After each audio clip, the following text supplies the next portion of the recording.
Alright, what's up everybody? It's your boy Akin and welcome to the Football Source College Football Blog. Here to talk about week 2 of this season. This is going to be an interesting week because there's not that many marquee matchups I'm going to talk about for this particular blog. There's only 5 games I'm going to talk about in this blog because most of these teams, the top teams in this week, they're playing against FCS opponents or weaker opponents, and I don't really think they're going to be big games for you guys to look at this week. For this blog, I'm only going to talk about 5 games. Starting with number 14, USC is going to be traveling to Stanford to play the number 13 ranked team in the nation, the Stanford Cardinals. This is going to be a great matchup between a good offense from USC against a great defense for the Stanford Cardinal. Even though the Cardinals lost a lot of key players like Shane Sko and Trent Murphy, as well as Ed Reynolds, they still have a great defense who held UC Davis to 0 points. A big goose egg, winning big 45-0 last week. But for USC, they had a great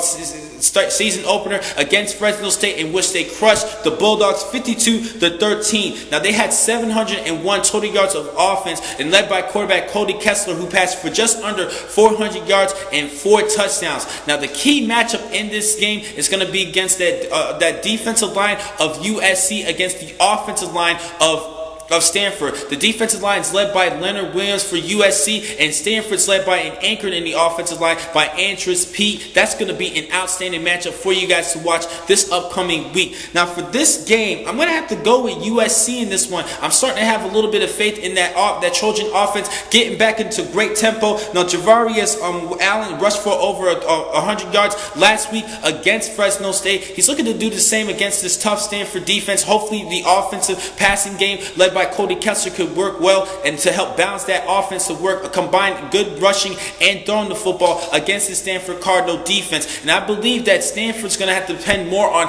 passing the football. So Keith Holding's going to have to get his passing together, and as well, he's this good, decent, mobile quarterback, but he still needs to work on staying within the pocket, trusting his O-line, and throwing the football. I think that USC is going to stop Barry Sanders in the ground attack for the Stanford Cardinals. So I'm going to have to go with the Trojans over Stanford.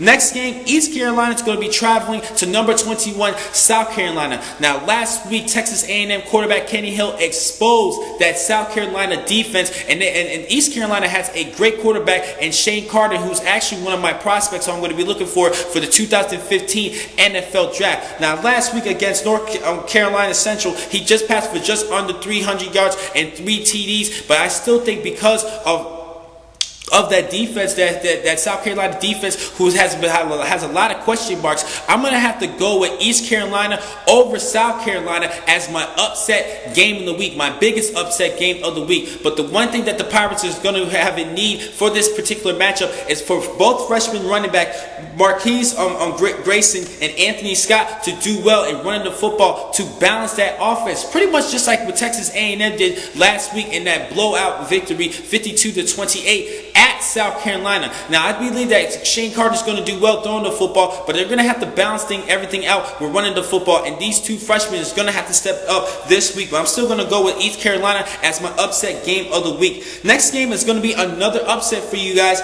Number 16, Notre Dame is going to be hosting Michigan. Now, Michigan had a great game last week in their season opener against FCS opponent Appalachian State. Now, Devin Funtress, he was actually a tight end who converted to wide receiver, and he caught 3 touchdown passes from quarterback Devin Gardner. But one thing I did like about this Michigan offense is that their running game looked like there was a little bit coming into par here. And even though they played against a weaker opponent, both Derek Green and Devion Smith rushed for over 100 yards, couple TDs rushing for these 2 running backs. I think this is going to be a great game against a Notre Dame Fighting Irish who has such a great emergence in quarterback Everson Golston. He was out. Remember him? He was out all of last season due to academic problems, but he's back this year, and he was actually accounted for 5 touchdowns in a big win over Rice. But even though they had a big win over Rice at home, they still gave up 367 yards of total offense against the Owls. And I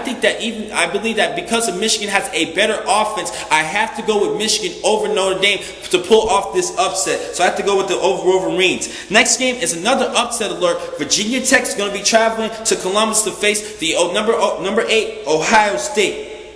Now, last week, quarterback JT Barrett for the Buckeyes passed for 226 yards, 2 touchdowns, and 1 interception. Has kind of struggled a little bit against the Navy midshipmen last week in Baltimore. Now, this was a little bit of a concern for me because he's going to be playing against a tougher defense from Tech. But I'm still going to go with the Buckeyes in this one because they have the home field advantage. This is their home opener. And even though Virginia Tech's defense is going to give Barrett a little bit of a hard time, I think that Ohio State's defense is going to step up in this one and help out on the offense and pull off a close victory over the Hokies. And last but not least, Memphis is going to be traveling to UCLA to face the Bruins. Now, why did I mention this game? It's because last week, the Memphis Tigers crushed Austin, PA 63-0. And last week at Virginia, the offense for UCLA struggled a lot, and the defense had to pick up the pieces to pull off the escape against the Cavaliers. And this could be a little bit of an upset, but I still think that the offense still has a great quarterback in Brett Hundley, and I think they're going to get into rhythm